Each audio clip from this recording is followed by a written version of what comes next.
Joining us from Toronto is Karen Lin. She's an associate at Solstice Public Affairs. She's also involved in the Chinese community of Toronto. As you heard in that report, not everyone jumping at the chance to grow their families. Was the two-child policy implemented too late to help with China's aging population challenge, do you think?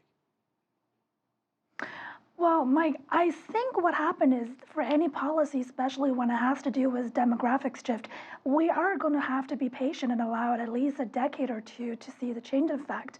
Let's not forget why the one-child policy was put in by former chairman Deng Xiaoping in the first place, because in the 70s, China was facing a large shortage of food, housing. So he decided, of course, with the consultation of various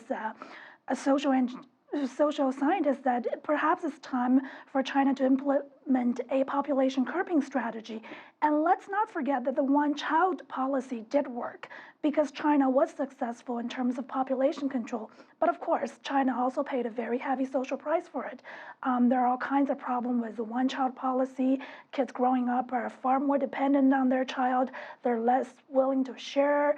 And once they get out of university and join the workforce, it takes them a long time to adapt to, get along with their coworkers. But I think people, at least young couples, are not willing to, at least in large numbers, consider the two-child policy at the moment. It's probably because the high living cost in metropolitans like Beijing and Shanghai, because when I looked at the numbers of it, it cost a couple as much as $30,000 Chinese just to send their kids to one of the best kindergartens. Now that's almost 30% of their annual income. So that's definitely going to take a big pinch on their wallet if the young family chooses to have a second child. Yeah, we hear that a lot about the child care issues, a big part of this. Now, the International Monetary Fund is predicting that the number of people in their prime working years, that of course being teenager up to 59, will drop by about 7 million in the next 3 decades. How can the government encourage more couples to have that second child?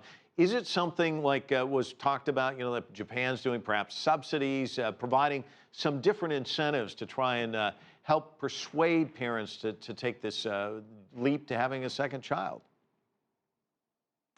Well, I think you're really going to have to look at the problem from two very different angles. Yes, we're probably going to see a drop in the workable working ages in about 20 years. Now, the way government makes up for the shortfall is through incentives such as more affordable childcare, affordable housing.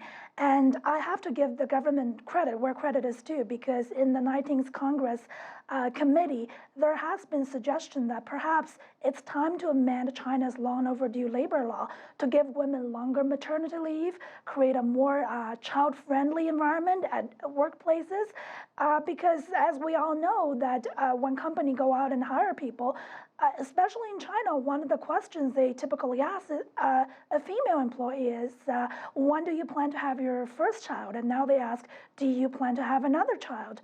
But also, we cannot forget that globally, we are about to enter another revolution, so-called the Industrial Revolution 2.0. Now, what does that mean? It means a lot of the brick-and-mortar manufacture jobs will be replaced by machines and automation. So I'm actually not sure that a drop in your labor forces is actually going to have that much of impact, because as you and I both know, a lot of jobs will become obsolete with the automation and machineries added on. Yeah, all of that's worth considering. Karen Lin joining us from Toronto. Thanks so much.